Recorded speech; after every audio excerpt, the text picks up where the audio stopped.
Hi friends, ఈరోజు నేను మీకు చెప్పబోయే కథ నిశ్శబ్ద నగరం. ఒక ఊరిలో అర్జున్ అనే ఒక ఫోటోగ్రాఫర్ ఉండేవాడు.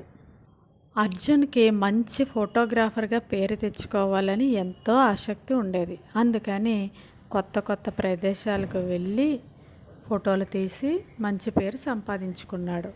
ఒకరోజు అర్జున్ ఒక అటవీ ప్రాంతంలోని ఫోటోలు తీస్తున్నాడు. అర్జున్ ఇలా ఫోటోలు తీస్తున్న సమయంలో అతని కాలు కింద మ్యాప్ ఉండడం గమనించాడు. ఆ మ్యాప్లోని శూన్యవాడ అనే ఒక ఊరి పేరు రాసి ఉంది. ఆ ఊరికి వెళ్ళే మార్గం ఒక పెన్నుతో గీసి ఉంది. కానీ వెంటనే అర్జున్ గూగుల్లోని సెర్చ్ చేశాడు. గూగుల్ మ్యాప్లో అటువంటి ఊరి పేరే కనిపించలేదు అర్జున్కి. అర్జున్కి కొత్త విషయాలు తెలుసుకోవాలి అనే ఆతృత, ఆసక్తి ఎక్కువగా ఉండడం చేత కెమెరాను బ్యాగ్లో వేసుకొని బయలుదేరాడు. అడవులు దాటి కొండల గుండా వెళ్ళి చివరకు ఆ ఊరిని చేరుకున్నాడు అర్జున్.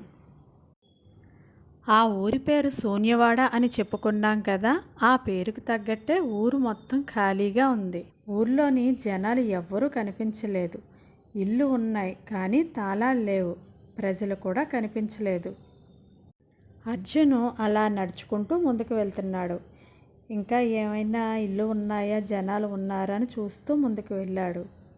సడన్గా ఒక ఇంట్లో బరువైన శ్వాసలు, పగిలిన అద్దాలు, పాత బొమ్మలు కనిపించాయి. ఆ ఇంట్లోని గోడ మీద రక్తంతో ఇలా రాసి ఉంది: "ఇక్కడి నుంచి నీవు బయటికి పోలేవు." అది చూసి అర్జున్ కంగారుపడి గబగబా బయటికి పరిగెత్తాడు. కానీ వచ్చిన దారిలో తిరిగి వెళ్ళలేకపోయాడు. ఎందుకంటే దారి మొత్తం మాయమైపోయింది. ఆ ఊరిలోని ప్రతి గడియారంలోని 3:15 వద్దే టైము ఆగిపోయింది.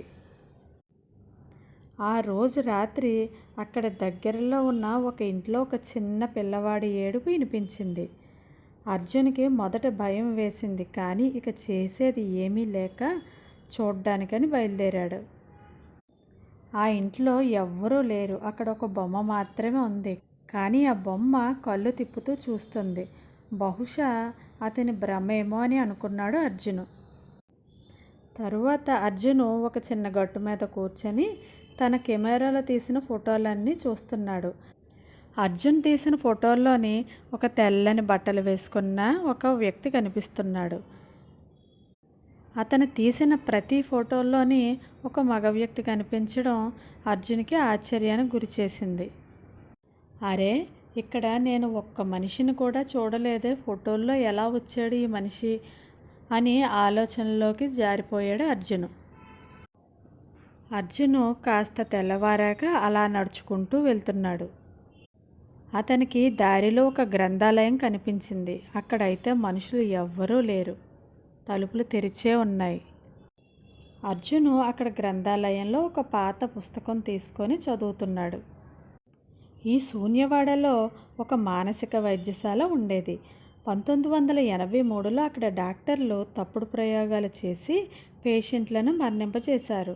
చనిపోయిన వాళ్ళందరినీ డాక్టర్లు ఆ శూన్యవాడలోనే సమాధి చేశారు. అందువల్లనే ఆత్మలు ఊరిని పట్టి పీడిస్తున్నాయి. అందువలన ఆ నగరం శూన్యనగరం అయిపోయింది. ఈ పుస్తకం అంతా అర్జున్ చదివాడు.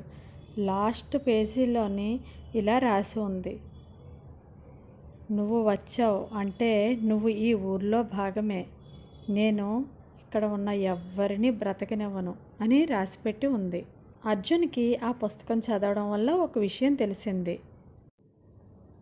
ఆ ఊరికి చివరిలో ఒక్క పూజారి మాత్రమే బతికి ఉన్నాడని తెలిసింది.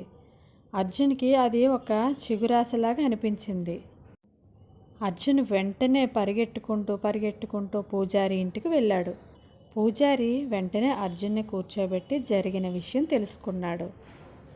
అప్పుడు పూజారి అర్జున్తో ఇలా అన్నాడు: "నువ్వు ఊరు వదలాలంటే నీ కెమెరాలో ఉన్న ఆత్మలన్నీ విడుదల చేయాలి. లేదంటే నీవు కూడా వాళ్ళలో ఆత్మలా కలిసిపోతావు" అని చెప్పాడు.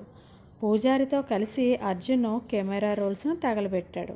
ఒక్కసారిగా ఊరంతా కంపించిపోయింది. గాలులు బిగ్గరగా వీచాయి. అరుపులు, ఏడుపులు, నవ్వులు అన్నీ ఒకేసారి వినిపించాయి. అర్జును స్పృహ కోల్పోయాడు.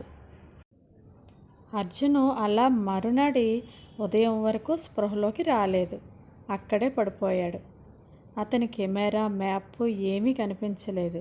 అతని చేతిలో ఉన్న కెమెరా, మ్యాపు అన్నీ మాయమైపోయాయి. అర్జున్కి మిగిలింది ఒక్కటే.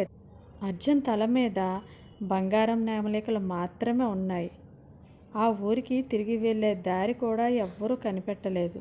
అర్జున్ తన తల మీద ఉన్న నెమలికలను అక్కడే వదిలేశాడు. తరువాత అర్జున్కి తను మొదటి వచ్చిన దారి కనిపించింది. ఆ దారి గుండా నెమ్మదిగా తన ఇంటికి చేరుకున్నాడు. ఈ కథలో నీతి ఏమిటంటే, ప్రపంచంలో కొన్ని ప్రదేశాల్ని మనుషుల కళ్ళకి చూసే అర్హత ఉండదు. వాటికి అడ్డుగా పోతే మనకి శరీరం వస్తుందేమో కానీ మన మనసు మాత్రం అక్కడే మిగిలిపోతుంది.